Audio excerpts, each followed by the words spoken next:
guys. This is Jose Galison on No Way Jose.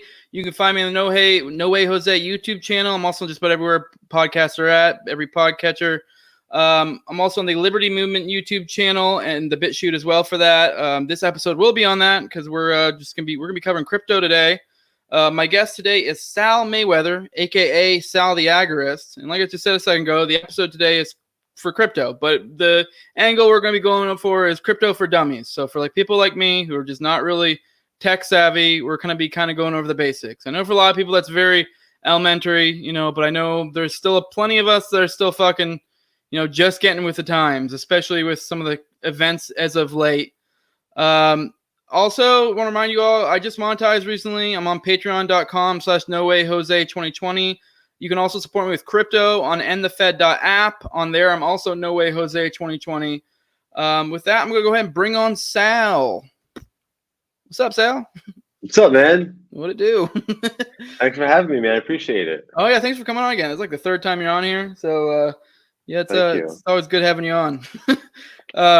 So you want to go ahead and introduce yourself again? I have a pretty small audience, so it's kind of like it's good to keep having you reintroduce yourself because it's probably such recurring people, So. Yeah. I'm Sal Mayweather. You guys might know me as Sal the Agorist from social media. I host the Agora podcast. I co-host Unloose the Goose podcast, publishing the New Libertarian blog. I do some freelance work, and I am the CEO of Agoristics, and we run 3dprintergoburr.com, some other little companies. So, yeah. I've been wanting to ask for a while. When did you come up with the title 3D Printer Go Burr? Because it's just kind of like the whole meme thing. Like I didn't know if that was like you just so happened to just kind of be ahead of the curve there, or no, it actually wasn't my meme. I don't know who created the meme, but I guess the idea was like, once in like I think it was like around like March 2020 when all this COVID stuff happened. I think they were all like. When they were doing the stimulus and printing money and all that nonsense, and they were just like, "Oh, haha, money printer go burr," and someone was just like, "Okay, well, haha, 3D printer go burr too." So, and then that just kind of took off, and then that led to Okay, that answers my question. I didn't know if you like had the branding beforehand. You were just you're just a meme visionary. No, I co-opted that one. All right, let's go ahead and get into it. You're limited on time today. So first question, why crypto? Why crypto? It's a good question. So, oh man, I don't even know where to start. I guess the real answer to that question is because it's the only choice. It's the only option we have available to us, right? You can't use fiat currency because that's obviously the banks will inflate away the value of that. And the most obvious solution is metals, gold and silver, even copper, platinum, palladium, rhodium, stuff like that works great as money. But the problem is that it's all confiscable. The state can confiscate it when they wish. So, it lacks temporal salability, is what Carl Menger, the great economist, called it. So cryptocurrency, they can't confiscate. It's much less susceptible to political and social censorship. So that's mainly why crypto. That's a good answer. I was gonna see if you wouldn't mind doing a quick history of crypto. I'm getting tongue tied there. So just a quick rundown of the history so people know kind of where it came from. Obviously, we're kind of getting at wink wink the founder kind of that's the big part of the whole story. But I'll let you take it away. Well, it was like so. There had always been this like sort of dream amongst the cypherpunks and the crypto anarchists of creating a sort of digital currency. Sam Konkin even spoke about it way back when, before it was even really a thing. And there was always like attempts that didn't work out. Adam Beck had an attempt. David Chaum made an attempt. Lots of different people tried. There was different like Hashcash, and I think like DigiCash was another one. All kinds of weird choices. But none of them actually worked out. For some reason or another, there was always a problem with the code or the cryptography or the structure of the network. There was always an issue. And Satoshi in 2008, when he released the white paper, sort of, and of course I'm skipping over a lot here, but Satoshi basically solved all of those problems in one fell swoop, and that was the genius of the white paper. That was 2008, and no one really knew what it was for at first. Like initially, it was sort of just like this kind of like um, sort of like a novelty that people on the internet just traded around to almost like Dogecoin or something like that. Where you actually nowadays Dogecoin actually has monetary value. So I shouldn't even say that. Something like even more ludicrous. It was just like as a joke. You would just send it to your friends and whatnot. To the And moon. then yeah, exactly. And then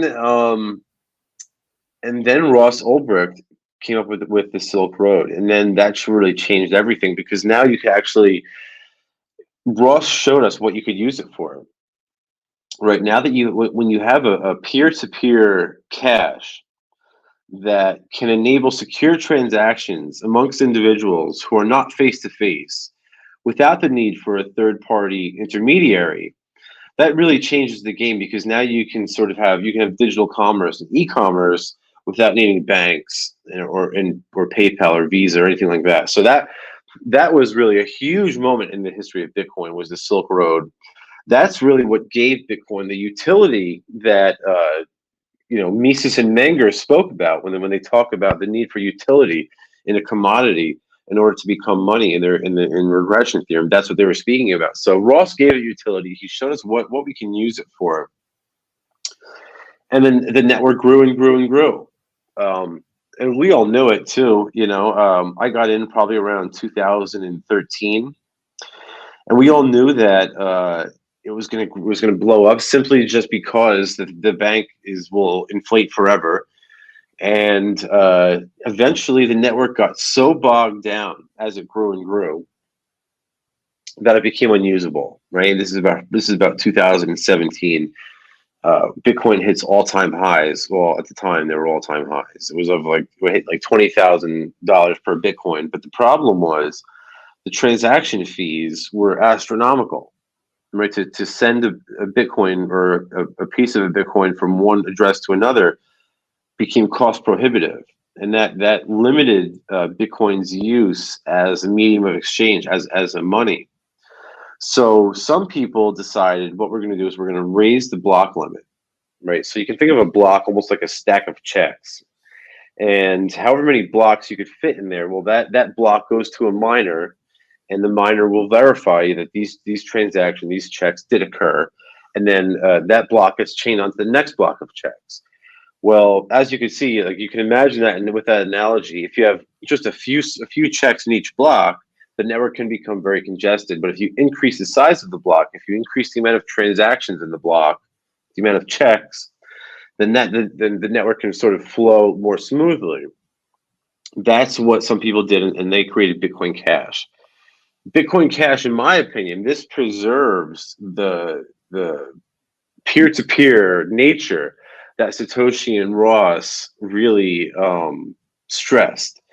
And here we are today. Now, of course, we splintered into a million different cryptocurrencies. There's a version of Bitcoin with even more bigger, more giant blocks, BSV, which enables a whole new set of possibilities. They're talking about a metanet and so all sorts of crazy stuff, which we can get into if you'd like. But now we have this whole, to summarize it, it's where we are today. We have this sort of like really blossoming sort of ecosystem of a million different cryptocurrencies, all serving a different purpose and catering to a different community. And I just think it's wonderful that we have this competition that in the currency market, because this is what Friedrich Hayek, the economist, spoke about in his piece. I believe it was called like the denationalization of money, where he spoke about the need for competition amongst currencies, and hopefully the idea is that we can achieve that with crypto. So that's sort of the backstory, and that's sort of where we are today. Spooner actually did some writing on that too. I mean, in some of his not so famous writing, I remember him talking about competing currencies at the time. When it was, no shit. Yeah. So I mean, I've kind of gone into the down the rabbit trail with Spooner before. Okay. He's just, I don't know. I enjoy reading him. I just thought that was a fun aside because it's kind of like a history rhymes type thing. So you kind of see. Yeah, it's interesting to see. It's interesting to see how many old school people spoke about the need for freedom in money. Yeah. I kind of want to comment too. I didn't realize that it was 2008 that Satoshi did that. It's kind of crazy because it's like I graduated in 09, so like Yeah, October Yeah. 30th, 2008. Nuts. October 30th or 31st, yeah. It's like what it's already cracked 40K at some point, so it's I We're don't up know. to 40, 47 or something like that. Yeah. Yeah, no, it's wild. All right, I figured it'd probably be good to define terms, and we'll kind of start there. I'll kind of run through, and then after we run through some, you probably might have some terms that maybe I should have brought up. But let's start out with crypto, and I know crypto can mean cryptography or cryptocurrency. You could define either, or just crypto generally. But so what does crypto mean to you? So to me, it's cryptography. Crypto means cryptography, and that could refer to cryptographic currencies or, um, you know, encryption or all sorts of things. Crypto anarchism is a much wider field. Cryptocurrencies is just a smaller subset of crypto anarchism, really. All right, good. Block.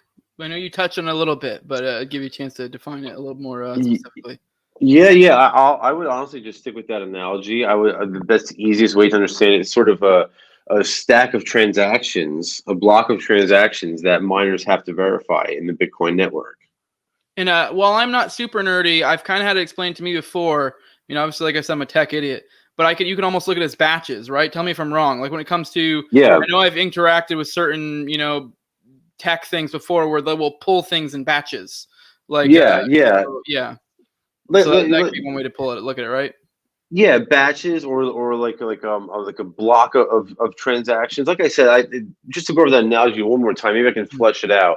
I think like if you really think about it, like if you have a stack of checks and then like I said, the miner has to verify, like almost like a bank would verify that those checks are valid. A miner has to perform that function, and once they do, then that block gets their stamp of approval, and it gets chained on to the next block. And then they receive the next block of checks, and they go through the same validation process. That's where the blockchain comes from. Oh, well, I was about to say blockchain. I was going to say it's kind of, you would think it was just a chain of blocks. So exactly, yes. But we're trying to keep it simple for us dummies, or me, dumb people like me. No, it's perfect. Yeah. All right, wallet. So when people talk about a wallet in reference to crypto, so a wallet is just like an app or some sort of software that will allow you to, or hardware nowadays that allow you to store your cryptocurrency. And there's all different options out there. My personal favorite choice is the Bitcoin.com wallet, but there's all sorts of wallets out there. That's great for BCH. If you're into BTC, then Breeze makes a great wallet for iOS, but do your research. Depends on what phone and what platform you're looking for and what cryptocurrency you're trying to use. But it really is just a way to hold and store your digital assets. Okay. God, I had a thought. Oh, there are external wallets, right? Isn't that a thing where you can have like an external? Yeah. Those are the hardware wallets. So you got like Trezor, Ledger, Cold Wallet, and so I think it's something like that. But they're like hardware USB devices that you can like literally just stick the crypto on your USB card and just stick it in your safe, and that's that. Yeah, and that would be more for the purposes of people really engaging in the Agora. That's kind of what my understanding. Yeah. Yeah, well, if you're holding large sums, it's useful and it gives people a sort of sense of like security. I'm not sure. I'm not really. It's not my thing, honestly, to hold the hardware wallets because then you're dependent on a sort of technical device to get those coins. So yeah. Address. So an address is it's almost like your account number, your bank account number, but it's almost like your wallet address. It's a string of 16 digits. Characters, I should say, letters and numbers, capitalized and uncapitalized. The key is that to understand, this is the important part to understand about your address. Using Bitcoin, it's pseudonymous. So it's almost like using a pen name. But if the feds or the police can tie your wallet address to you, then they can connect you to those transactions. But if, for example, in like a Monero, which is a private and a privacy coin, it's much more. It's an anonymous chain. Those addresses can't be traced back to either the sender or the receiver because they use a little bit more stricter cryptographic protocols. But yeah. It sounds like you're telling me that's a ship I need to jump onto. Yes. It is. All right, KYC, and that kind of ties into that. KYC is Know Your Customer laws. KYC refers to an identity verification process that the state forces financial institutions to impose on their customers so that they can connect you to any sort of exchange that you make, and they can sort of try to incriminate you based on your purchase history. That's the beautiful part of Bitcoin and cryptocurrency, right? That's the whole point of crypto. That's if you read the white paper, this is the point that Satoshi makes, is that now with crypto, that verification process where it used to take place by a bank or a PayPal or Visa, right? That sort of centralized structure, that centralized verification structure was the weakness in fiat currency. That's what allows the state to prohibit transactions. By what Satoshi did was decentralize that verification process. He made it he made it in a much more distributed fashion, and that is much more difficult for them to censor and stuff like that. So that's really the beauty of it. All right, this one, the last term I have for you is kind of a little bit more of a memeified thing, but HODL, HODL, or HODL is it just means like hold your coins forever. I'm not a hodler. The hodlers and I don't really see eye to eye. They don't like me. That's one of the many factions of the libertarian movement who doesn't really care for me. But I personally think hodling is kind of stupid. You aren't going to end the Fed by buying a bunch of Bitcoin and sticking it underneath your mattress. That's not money. Right, you can do that with a Picasso. You can do that with a real estate or a car. If you just want to store your assets somewhere, there's plenty of different options to do that. The point of cryptocurrency is to use it as a medium of exchange, right? We want to, as agorists, basically the idea is this: we look at the state and we say, okay, the biggest problem with the state, right, is sort of the nexus of their operation is the Federal Reserve. And if we can stop the Fed, well, hell, that's more than half the battle, right? And as agorists, we say, well, how do we stop the Fed? Well, we have to outcompete them, right? We have to offer a better product or service than they can at a better price. And what is their product? Well, it's exchange media, it's currency. So we have to offer a more efficient medium of exchange. And to me, that the most efficient medium of exchange today, like I said, is Bitcoin Cash. And I think it's inevitable that the market it'll outcompete the fiat currency. I mean, that's far more than half the battle. That's the whole battle, if you really think it through. Right. Yeah. But yeah, I mean, agree with you. I guess when I've heard of HODL, I mean, like I said before, I'm not a huge crypto guy. I'm wanting to be. But when I've heard HODL, I more interpret that as like an encouragement not to bail, because a lot of people treat while they shouldn't, I feel like they're operating in a false paradigm. A lot of people kind of treat it like stocks, and then when it comes down, they go, "Oh shit, the bubble's gonna burst. We need to dump all our assets." And so, but I get what you're saying. You should use it as a medium of exchange and not so much just to hold on. But I also do think there's something to like, hey, don't just sell your shit. Like, you should still be engaging in this. So, well, I think the idea is this: like when you're using a money that isn't being inflated, right? Something that preserves its value.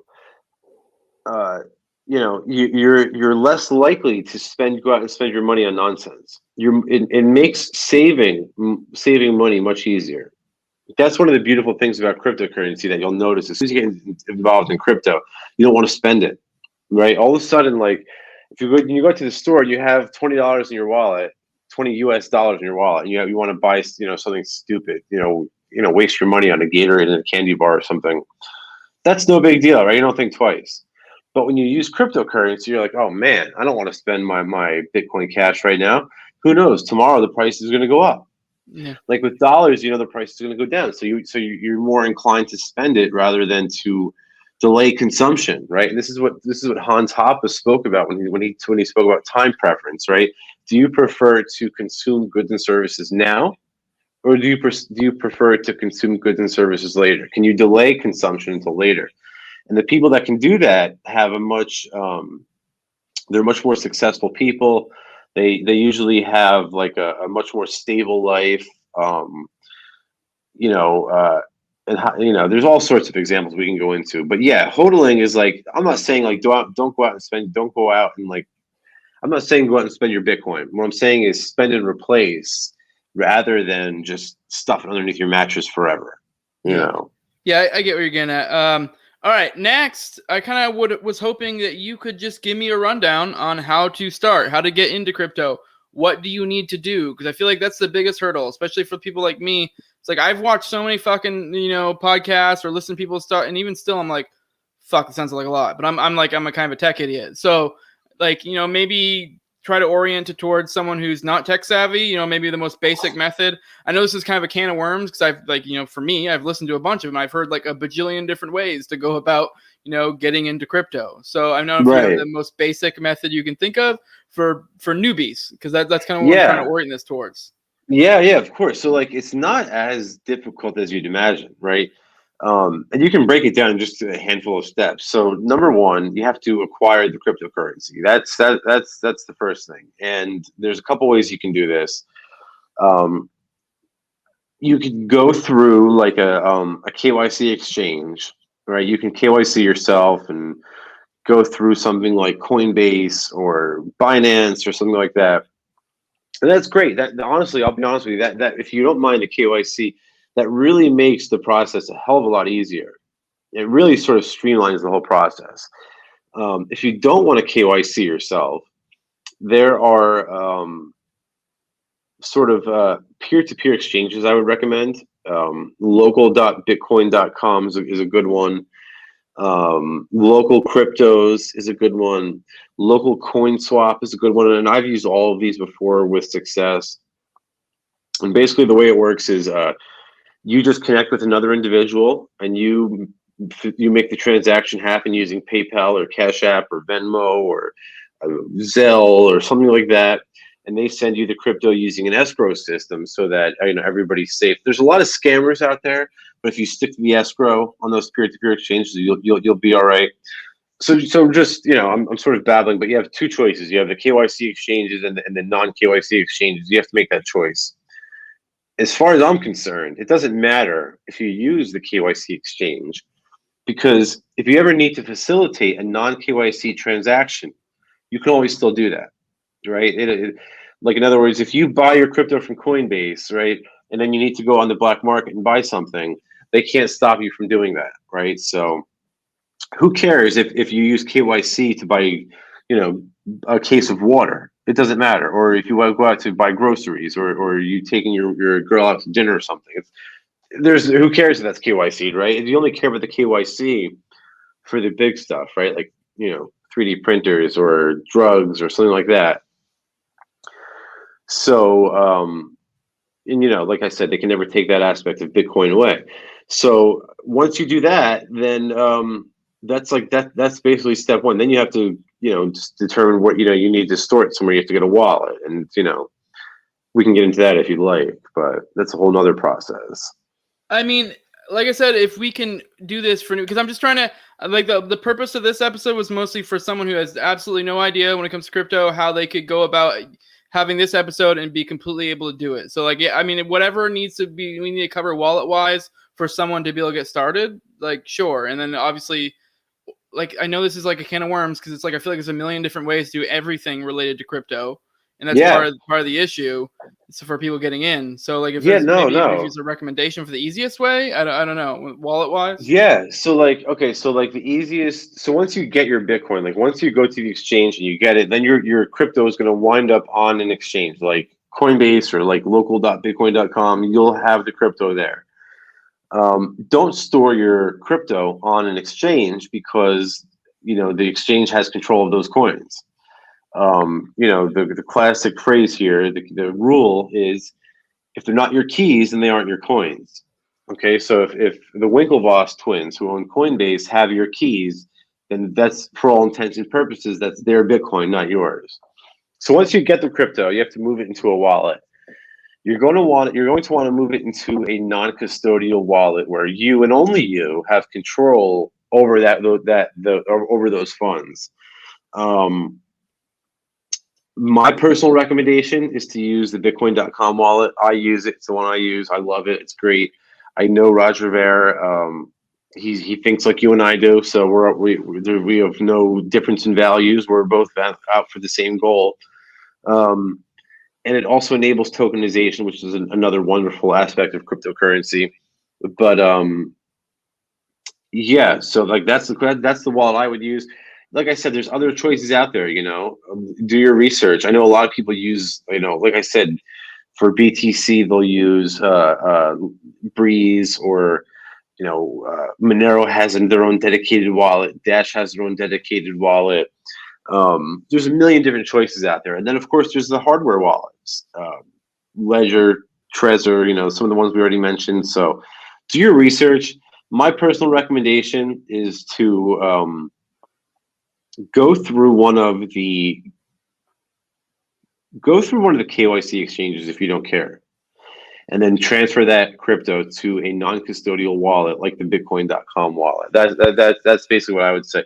Or like I said, go through local.bitcoin.com to buy it and then transfer it to the Bitcoin.com wallet. Yeah, I think it's like I know one of the big things, like I saw Bob Murphy made a tweet about it not too long ago, like kind of teasing, crypto enthusiasts and how they like always like will shit on people and be like, oh, well, you're in a KYC or you're not using this kind of wallet. And it's like, I feel like the first hurdle is just getting in there. And from there, people can kind of make their own decisions on what works for them. They're looking into it, So it is. And honestly, it's not, like I said, KYC, people make it out to be a bigger deal than it is. But, to be honest with you, they say, oh, well, Coinbase is going to report you to the IRS. Well, guess what? I don't give a shit. So I'm not paying their fucking taxes anyway. You know what I mean?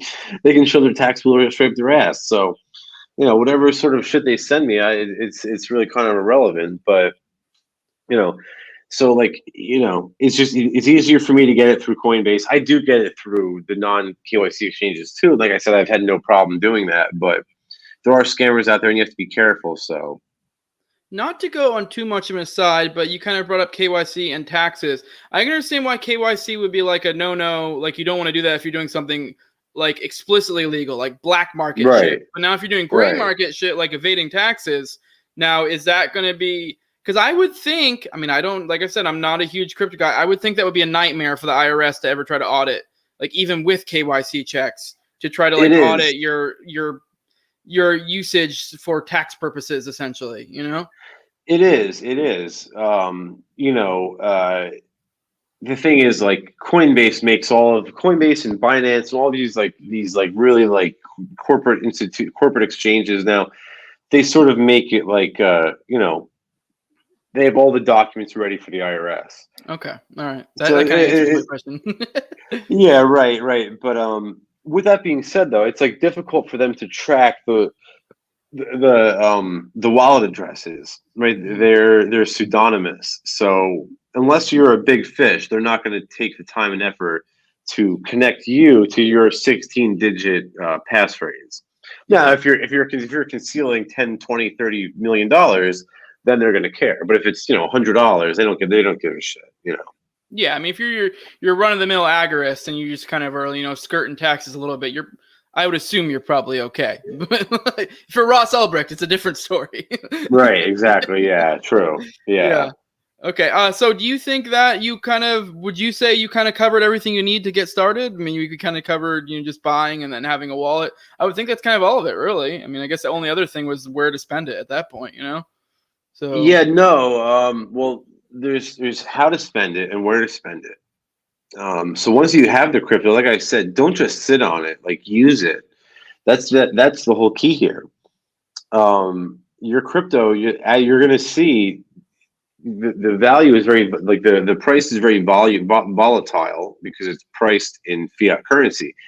But if you use it, it's you'll see that over time it's going to go up and up and up. So let's say what I did through back, going back 5-6 years ago, I would buy a Bitcoin for 100-200 bucks, and it would go up to like 400 or 500, and I would I was living the high life for five. That's how I survived for the last 5 or 10 years. But my point is, spend it and then replace it. Take the new money that you earn and convert that into crypto. Convert as much fiat trash as possible into cryptocurrency. That's how we win the game, right? At this point, I'm basically 100% in on crypto. I basically don't have any fiat currency left. Just because it's a moral issue for me. I don't want to pay for the bankers' wars and stuff like that. But the key is it's hard. People say, "Oh, well, it's very difficult to spend it, right? Where how can I spend it? Like, who accepts it?" Well, again, there's a lot of these debit cards out there that, for all intents and purposes, normalize the spending experience, but they're all heavily KYC. So again, it's not a big deal unless you're making those black market transactions, and in those cases, you're not going to be using a debit card, right? It's almost like cash, right? If you're going to make a black market transaction, you're not going to do it with a debit card. You're going to do it with cash, right? So you're going to do it directly. It's the same thing with Bitcoin. You're not going to do it with a BitPay card. You're going to do it directly. Yeah. Okay, so I think we covered everything for the how to get started. Now I want to go into like kind of just questions that I've heard a lot. For example, let's go into like the different types of cryptos, and then we're not gonna go too deep, but just kind of your thoughts. I know kind of get into like shit coins and like just alts. Just what your thoughts are and just in general and like yeah. Yeah, I mean, I love it. Like, there's a lot of great coins out there, like I said earlier, that do a lot of different things, and I think it's wonderful that we have this sort of competitive, diverse ecosystem of cryptocurrencies. To me, like I said, the killer app for cryptocurrencies is exchange media. It's just money, and there's a lot of coins that do that well. Dash is literally comes from the terms digital cash, right? Nano is great. It's basically free transactions, very quick transactions. It's a great coin. Monero is a great privacy coin. My buddy Jack Spirko is a fan of R, which is the sort of like the next gen privacy coin. There's all sorts of third gen blockchains out there, like Apollo and Cardano, which are sort of they're not fully developed projects yet, but they're the idea with these third gen blockchains is that they're going to be sort of all in one blockchains, sort of a mega blockchain. BSV is a great blockchain, I think, in my opinion, because it has giant blocks that enable us to store large files on the blockchain forever. Things like books and movies and albums and things like that. So there's all sorts of great current coins out there. Those are probably some of my favorite because I think that they can function as efficient mediums of exchange. But the best of all is Bitcoin Cash because not only is it an efficient medium of exchange, but amongst the coins that I just mentioned, it's the only one that has significant retail adoption. So like all those coins work as money, but only Bitcoin Cash works as money and is accepted as money. So if you get a BitPay card or a Crypto.com card or something like that, you can load Bitcoin Cash on there, right? But you can't load Monero, you can't load R, you can't load Nano, you can't load Dash, right? So that's basically a rundown of some of the main coins that I like and why I would recommend BCH over the rest of them. Okay. We've kind of like sort of touched on it a little bit through here, but I kind of want to take a second to focus on the different block sizes. And does that matter? I've heard people saying, especially nowadays, it almost borderline doesn't matter where, basically any block size kind of gets the job done. I don't know what your thoughts are. I mean, like this is out of my league, so I'd let you tackle it. Let me know. Yeah, it definitely matters. It definitely matters. Go back to that analogy, right? Of a stack of checks, right? Let's assume there's only a limited amount of miners within our network. And again, a miner is just the person who is validating these transactions. And as a reward for that validation work, they get put into a pool where they can potentially receive some Bitcoin. Now, if you, again, going back to the analogy, the bigger the block, right, the less congested the network is, right? If you have really small blocks, you're going to have to make a lot of blocks to account for the same size, the same amount of transactions. Does that make sense? Yeah, I mean, I feel like, like I said, this is a spot where I don't know much, but I feel like I've heard people make cases that I've heard people say it doesn't matter at all. I feel like I've heard people say that there are different advantages to small block sizes, different advantages to large. I just kind of wanted an encapsulation from your perspective. Yeah, so the small blocks will congest the network, and that bogs things down. It makes it slow and laggy. It drives up the transaction costs, and it sort of drives up the amount of confirmations, the amount of confirmation time that you need to the amount of time you need to confirm a transaction. So all of that makes it an inefficient medium of exchange. I mean, could you imagine? You're online in some retail location like at Target or Walmart or something like that, and you go to pay with like a small block coin like Bitcoin, BTC or something, and your bill's $30. So you scan $30 and say, okay, now we just have to wait an hour for that to confirm. Oh, and by the way, Target, you guys are gonna have to pay $10 for that transaction to you have to pay $10 for me to send you 30. That's never gonna happen. No one is going to use that as money. So small blocks definitely matter. They're inefficient. So that's BTC, right? Then the sort of BCH is sort of the middle of the road. And then you have the huge blocks like BSV, right? Which is Bitcoin Satoshi Vision.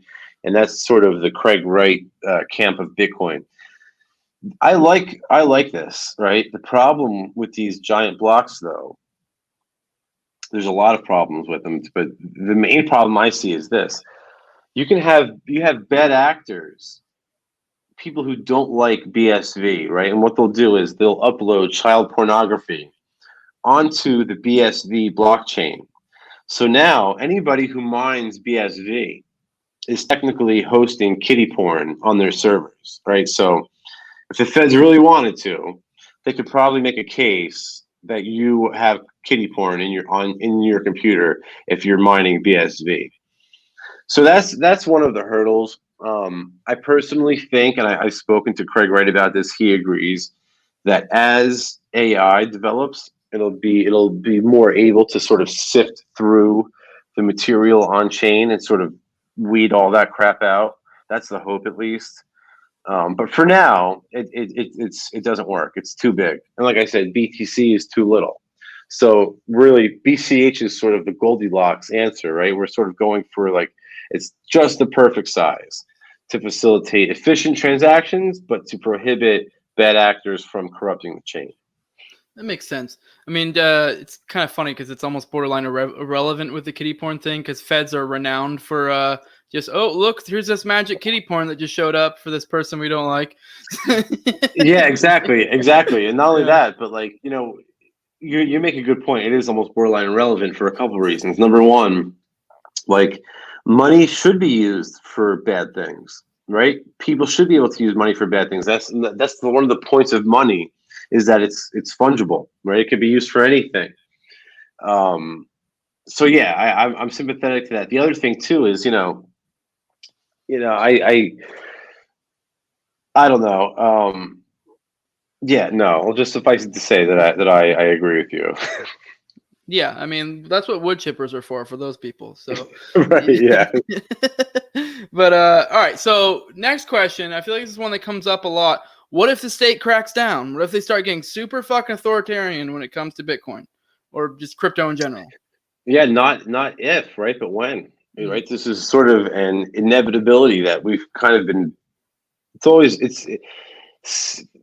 We've expected this for at least the last 7-8 years now. That this is going to happen. Since I've been in Bitcoin, it's been a possibility. So here's the way I see it playing out. Some of the larger states, the U.S., India, China, they're going to be the first to really crack down on cryptocurrencies. And I think what you're going to see is you're going to see a sort of exodus of capital leaving some of these pseudonymous chains like Bitcoin, and they're going to be entering into some of the more anonymous chains, some of the privacy coins like Monero and R and stuff like that. That's why I think really those are some of the best investments you can make right now are the privacy coins, because at the end of the day, we all know that, and I think John McAfee said this, at the end of the day, we all know that privacy coins and medical tokens are going to win the day. So, yeah. The next question, and this is another one that comes up a lot, kind of similar to this, the last question I just gave you, is what if shit hits the fan? Like, full on fucking, I don't know, the whole grid goes down, shit like that. And I guess that kind of ties into a little bit we talked about before, the external wallets. You can probably tie that in, and maybe that'd be a use there. But I'll let you go. You kind of get what I'm getting at. So, well, see, this is something that a lot of the gold bugs say, right? Is, well, what happens if the electricity grid goes down? And my favorite response to this, I had Walter Block and Roger Ver on my show. Walter Block is, the greatest economist alive today, and Roger Ver is the original Bitcoiner, right? The original Bitcoiner. And what Roger said to Walter, when Walter said it to Roger, Roger's response was just, well, if the grid goes down, then so does the US dollar.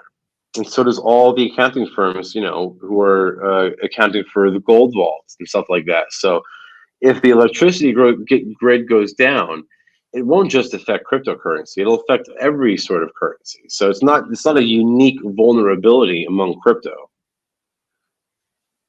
And the other thing too is, the other point on that is, as long as you can remember your passphrase, you're good. I in the book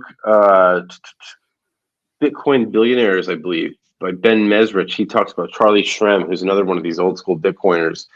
And Charlie, I believe, has his passphrase inscribed on the inside of his wedding ring, so that, as long as he has that wedding ring on, no one's ever going to get his passphrase. You know what I mean? So if he ever needs it, he can take it off and look at it, So there's all sorts of ingenious ways, but the best way is if you can just remember it. If you can put 16 digits in your head, there will be no record of it, and they can never get it from you.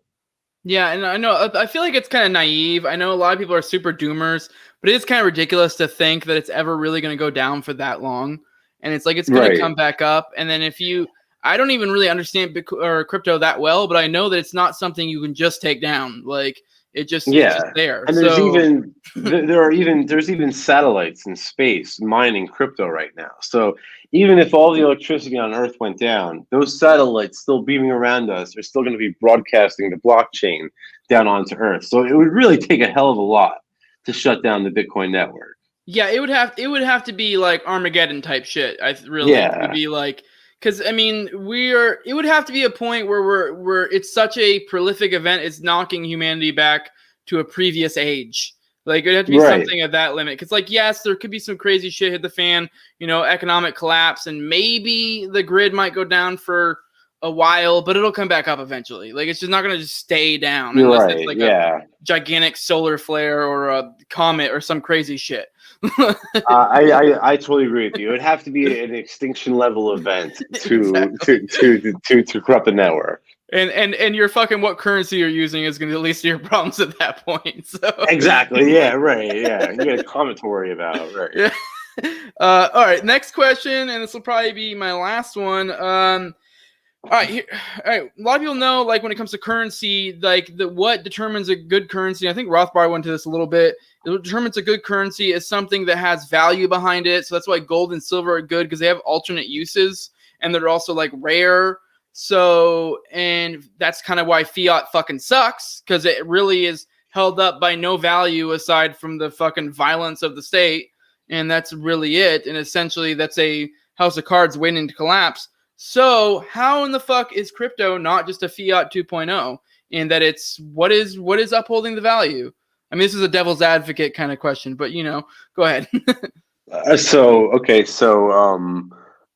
So number one, I guess the first thing I would say is that a fiat currency, by definition, is one who has been one that has value by edict alone. And a commodity, I think this comes from Mises. Mises's definition of a commodity money is just one that the market chooses, right? One that's freely selected. But a commodity money has a use, has some utility to it, right? That's the definition of a commodity. And this ties into Menger's regression theorem, right? If you read this little booklet by Menger called Origins of Money, he goes through how money comes into being. And basically it works like this. So you have to have some sort of commodity, and this commodity has to have a non-monetary value based on utility that gives it sort of universal demand, right? So in the case of gold, and if you think about this in your head, it all makes sense. Everyone wanted gold, right, in prehistoric times because of its decorative or ornamental value, right? Everyone wanted it. There was no one as well, yeah. Right. But at the time, right, in prehistoric times, no shit. it was just wanted. It was wanted universally for decorative purposes, right? But because everyone wanted it, all of a sudden people start to think this way. Well, hey, you know what? This could be used in exchanges, right? Also think to yourself, at the time you're living in a state of barter, right? So before gold is money, when it's just a commodity, it's just you want it for its utility as a decoration. People are living in a state of barter. Well, if you have shoes and I have wheat, right, and I want to trade you for eggs, right? That doesn't work, right? We run into the sort of coincidence of double wants, right? The problem of double wants. We have to both find something that we each have that we both want. Well, money sort of solves this problem, right? Once we know that you want gold and I want gold, then exchange becomes much easier, right? Because now you know that if you want something that I have, you can just offer me gold and I'll accept it. Or if I want something that you have, chances are if I offer you gold or silver, you're going to accept it, right? Because you want it. So it's that universal demand for decoration, that utility, that sort of bootstraps the demand for its use as money, right? And now you enter into, like, once it's being used as exchange media, all of the different mediums of exchange circulating in the economy will narrow themselves down until only one commodity is used as exchange media. And Mises called this the money, right? So, like, the criteria that the market uses to narrow down those commodities, Menger lists in his little book, Origins of Money, right? And he gives us two sets of criteria to consider. One set of criteria will limit the spatial salability of a commodity. The other will limit the temporal salability of a commodity.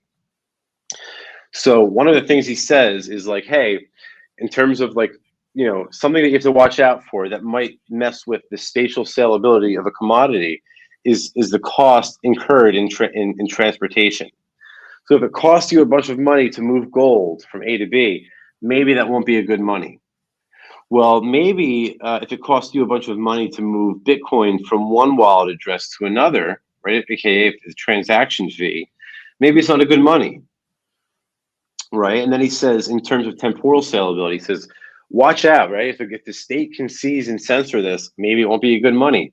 Well, look what happened to gold, right? Gold is no longer used as money for exactly what Menger spoke about in this little booklet. So yeah, you need to have, just to summarize, you need to have that utility, that bootstraps universal demand.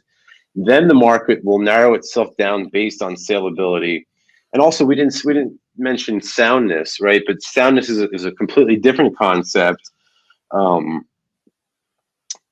Based on, there's all different criteria. I think there's, like, fungibility, durability, portability, things like that go into soundness of a currency, which, frankly, most cryptocurrencies are sound, I would say, right? I think basically anything that's not a fiat currency is pretty sound, some more so than others. So Yeah, no, I mean that's totally true. I mean, you went way deeper than I thought you would on it, which I'm glad you did. But like I was kind of getting at that, like I would think that the value behind it is its soundness, the fact that it's like the usefulness of it is what that it's like kind of perfectly fits that void of being a medium of exchange, you know, like because it has the whole like cryptographic, you know, aspect of like how it just works so well, and like that's what the value is behind it. Because I know a lot of people criticize it's like there's no real value. I'm like the value is its usefulness. Like, well, that's exactly it. That's exactly it. And like its usefulness is derived from its peer-to-peer nature, right? Like with a dollar, it's not a peer-to-peer transaction, right? That's me to the bank to you. mm-hmm. With crypto, it's just me to you, right? That's the utility. That's the whole usefulness of crypto, is that there's no third party that can possibly censor that transaction. Yeah. And I think a lot of people lose sight of that because they want to get rich, and we know what they say, number go up, right? It's all about like trying to make a buck, and that's not the point. The point of Bitcoin and crypto is to create more freedom for the world, and I think that a lot of people forget that. All right, cool. All right, well, I think we set out what I intended to do, and I'm really glad to have you on. And I know you're like pressed for time, and we kind of perfectly hit it. So, oh, cool. Yeah. So I'll go ahead and let Awesome. you give your plugs real quick, and then we'll go ahead and I'll get my plugs, and we'll kill it. Yeah. Salviagorist.com. That's where you can find all my stuff. Again, follow me on social media. I'm at Sally Mayweather or Sal Mayweather, depending on whatever social media platform you're on. I'm probably there as well. And check out 3dprintergobird.com. That's BRRR.com, where you can buy 3D printers and 3D printing supplies for cryptocurrency. Yeah, and I'm on No Way Jose YouTube channel. I'm also on everywhere audio podcasts are at. Also on the Liberty Movement YouTube and BitChute. Keep in mind, the Liberty Movement's also on Facebook and MeWe. Go check them out. All this stuff will be in the video description, along with Sal's stuff. Contact me at the Liberty Movement Global at gmail.com. Give me fucking money because I like money. So hit me up at patreon.com/NoWayJose2020, or give me fucking crypto, which is kind of makes sense with this episode, at endthefed.app. I'm also No Way Jose 2020 on there. And with that, like, share, subscribe, comment, all that good stuff. Deuces. I really appreciate you coming, Sal. It was a good time as always. Thank you. Appreciate it. All right. See ya.